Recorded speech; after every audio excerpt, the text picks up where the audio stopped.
తస్మాదసక్తః సతతం కార్యం కర్మ సమాచర అసక్తో జ్ఞాచరన్ కర్మ పరమాప్నోతి పురుషః.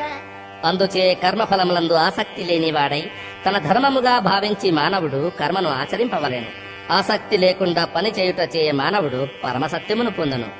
కర్మణైవ హి సంసిద్ధిం ఆస్థితా జనకాదయః లోక సంగ్రహమేవాపి సంపశ్యన్ కర్తుమర్హసి.